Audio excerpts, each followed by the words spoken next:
Ստամբուլյան վերջին հանդիպումից գրեթե կես տարի անց նորից Թուրքիայում կշփվեն Հայաստանի ու Ադրբեջանի արտգործնախարարները։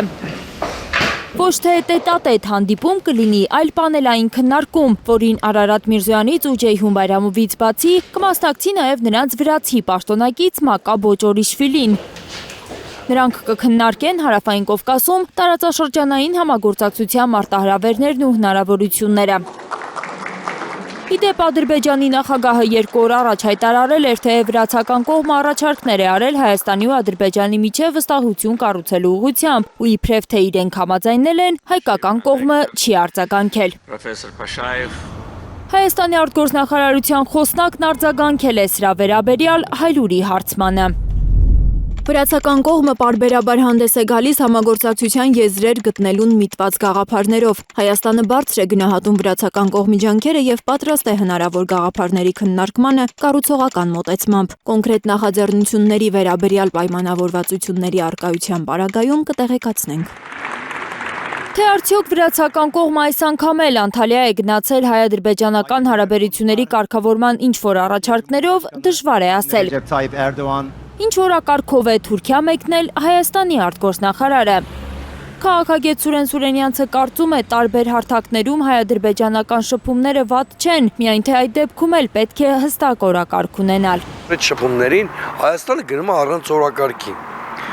Տպավորությունն է, որ հայկական կողմը ամեն ինչ անում է, որ ռուսական հովանոցը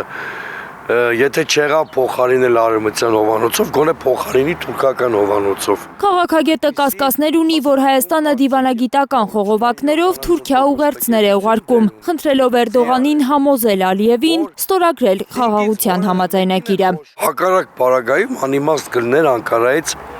ասենք 10 օրը մեկ հնչող հայտարարությունները, որ մինչև չկատարեք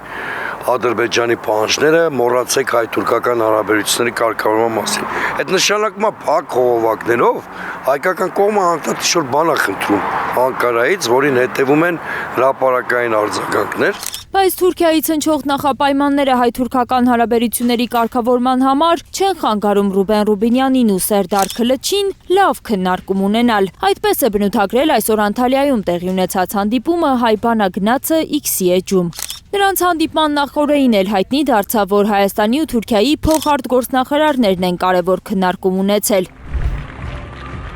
Բայց տեղից չեն շարժվում ոչ հայ-թուրքական, ոչ էլ հայ-ադրբեջանական հարաբերությունների կարգավորման սայլերը, որովհետև Ալիևը չի ուզում ստորագրել մեծամասամբ իրենց սրտով գրված խաղաղության պայմանագիրը, որովհետև այնտեղ իրենց բոլոր պահանջները չկան։ Թե ինչու չնայած այդ համաձայնեցված պայմանագիրը ամբողջովին արտացոլում է Ադրբեջանի հաղթանակը եւ Հայաստանի պարտությունը, բայց դա նույնիսկ քիչ է թվում Ալիևի համար եւ նա ժամանակ է ձգում ավելի կորզելու ակնհայտ նպատակներով։ Հենց այս պահին Ալիևը ստրատեգիական հաշվարկներ է անում, սպասում աշխարհաքաղաքական զարգացումներին։ Սպասում է Իրանի շուրջ զարգացումների։ Մեր հարավային հարևանի շուրջ սեղմվող օղակը Ալիևը ուզում է ավելի սեղմվի, որ ազատվեն իր ձեռքերը, իսկ Թրամփի վարչակազմում կան մարդիկ, որ ուզում են Իրանին ռազմական ճանապարհով զսպել։ Աննման տեսլականի է սպասում Ալիևը, այդ դեպքում Ադրբեջանի նշանակությունը Արևմուտքի Միացյալ Նահանգների Իսրայելի աչքերում 2 պատճառով շեշտակի աճում է։ Ադրբեջանը դառնալու է պլացդարմ Իսրայելի համար եւ Իրանում անջատողականության գլխավոր քաջալերողը, իսկ նրա մատուցասառայությունների համար պետք է վճարել։ Բնականաբար այս ծառայությունների դիմաց Ալիևը գին է ուզելու, իսկ գինը վճարելու ենք մենք, Հայաստանն ու հայ ժողովուրդը։ Քաղաքագետը հավանական է համարում Հայաստանի դեմ լայնամասշտաբ պատերազմը, եթե Իրանի շուրջ զարգացումները ռազմական բնույթ ստանան։